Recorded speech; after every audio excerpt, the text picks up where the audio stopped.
Ya. Ya, Antonio avisa, pues 3, 2, 1, no sé. Bien, buenas noches, ingeniera. Hoy día nos ha tocado exponer el tema de la erosión del suelo. Los integrantes son Hilario Mendoza, Infante Flores, Ortega Cainicela, mi persona, Retamoso Malma y Rojas Suárez. Comenzando con la introducción de la erosión, se denomina erosión como el proceso de sustracción o desgaste de la roca del suelo intacto, que es la roca madre, que se denomina como la base rocosa, ya que es el horizonte basal de la estructura de un suelo, por acción de procesos geológicos exógenos como las corrientes superficiales de agua o hielo glaciar, el viento, los cambios de temperatura o la acción de los seres vivos, la agricultura intensiva, la deforestación, las carreteras, el cambio climático antropogénico y la expansión urbana se encuentran entre las actividades humanas más importantes en cuanto a su efecto sobre la estimulación de la erosión. La erosión se considera como un proceso natural, esto porque la misma naturaleza lo crea, como la lluvia, con la marea, la rotación de la tierra, la erupción de un volcán, etc. Bien, es también una serie de procesos naturales, sean de naturaleza física o química, que desgastan y destruyen los suelos y rocas de la corteza del planeta, implicando movimiento, transportes del material, encontrarse con la alteración y desgradación de rocas, que consiste en la alteración física o química de las rocas debido a la acción de los agentes atmosféricos, que es la temperatura, humedad, composición química del aire, etc. Y es uno de los principales factores del ciclo geográfico, que son cambios sufridos por el relieve de una región, desde que se eleva el nivel del mar hasta que su relieve queda reducido a nivel del mar por la acción de los agentes del modelado terrestre. Bien, ahora le doy un paso a mi compañero Hilario.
Bueno, en la erosión se sabe que es el desgaste de la superficie de la tierra, ¿no? Tenemos tipos de erosión, que es la erosión hídrica, donde es un proceso que implica la pérdida de capacidades productivas de las tierras agrícolas.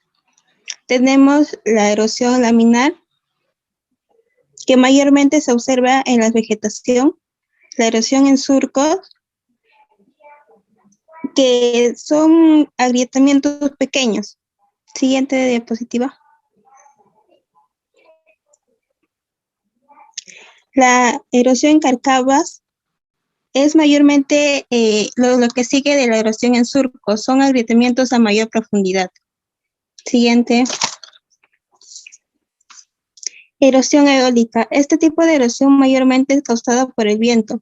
Esto se produce mayormente en donde la vegetación es escasa. Los agravantes de la erosión es el suelo seco o donde mayormente corren vientos con mayor intensidad. Siguiente. La erosión gravitacional. Esto se produce por un grupo de rocas que se deslizan por la fuerza de la gravedad. Estos casos ocurren mayormente cuando hay sismos o terremotos, que pueden ser factores detonantes o procesos de gravedad. Siguiente. Le paso a mi compañero.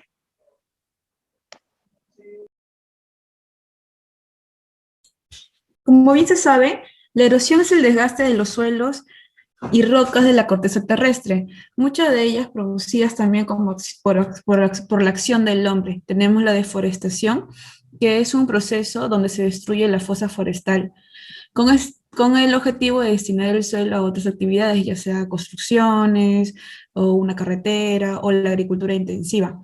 También tenemos el pastoreo intensivo, que es el sobrepastoreo comúnmente en animales, donde se reduce la utilidad, la productividad y la biodiversidad de la tierra.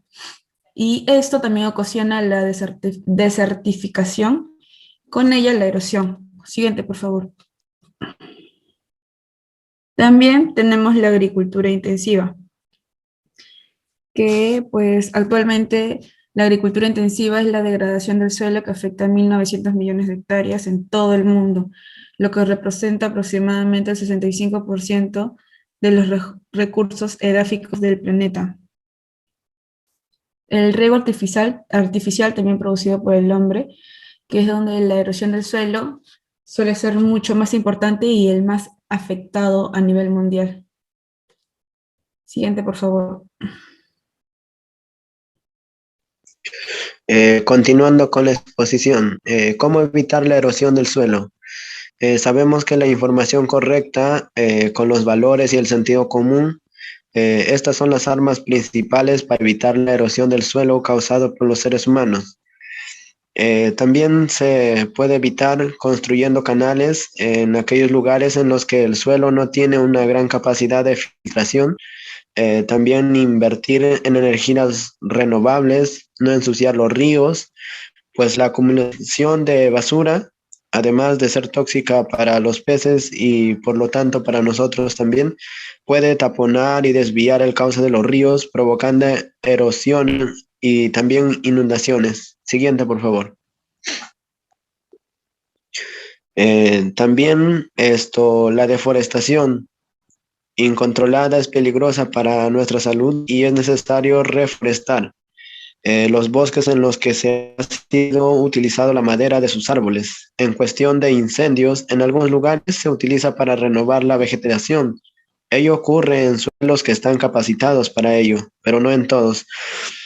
En lugares también del Mediterráneo, el suelo se recupera rápidamente después de un incendio, pero también depende de la intensidad del fuego.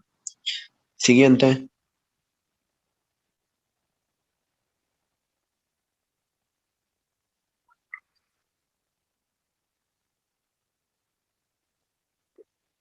Siguiendo con el ejemplo, después de un año de estudio por el método de estacas en una parcela de 75 metros por 50 metros, se obtuvo una lámina promedio de suelo perdido de 12.5 milímetros si la densidad acumulada es de 1.5 gramos sobre centímetro cúbico.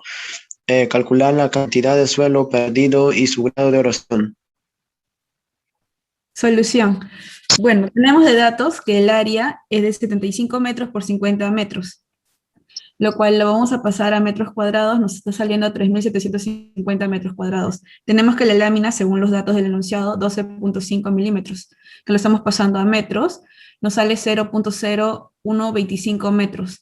La densidad aparente, según el enunciado, nos dice que es 1.5 gramos por centímetros cúbicos, lo cual estamos pasando a toneladas por metros cúbicos, sobre metros cúbicos, que nos está saliendo 1.5 toneladas sobre metros cúbicos.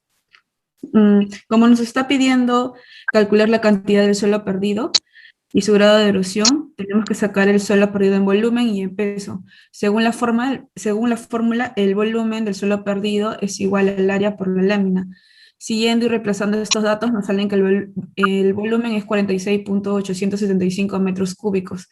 Seguidamente sacamos para el suelo perdido en peso, que reemplazando en la fórmula que el peso es igual al volumen por la densidad aparente, nos sale que es 70.3125 toneladas. Siguiente, por favor.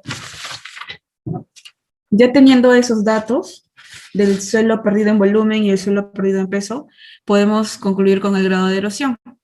Según tenemos la tabla acá de la tabla del Ministerio de Desarrollo del Medio Ambiente, reemplazando, podemos sacar que una hectárea nos equivale a 1.87.5 toneladas por año, ¿sí? Siguiendo la tabla, bueno, nos sale que existe un grado de erosión grave, como indica ahí en el grado de erosión 5, grave. Bueno, nuestro dato nos sale que está dentro de ese cuadrante. Y según la tabla del FAO, existe un grado de erosión fuerte. Gracias. Siguiendo con las conclusiones. En conclusión, la erosión es un fenómeno que daña al suelo, ya sea por desgaste, donde nosotros tendríamos que tener mejor cuidado del suelo, y ya sea con aditivos para así conservar la fertilidad del suelo. Por ejemplo, uno de los aditivos es el abono natural, por ejemplo, el estiércol de los animales, y también con el abono de las plantas, las mismas hojas de las plantas. La erosión del suelo es un problema nacional y también internacional al que se le ha dado poca importancia en los medios de comunicación masiva. La erosión del suelo es causada de forma natural, pero también por parte del ser humano, y es por ello que debemos tomar conciencia del mal uso en que estamos haciendo. Muchas gracias.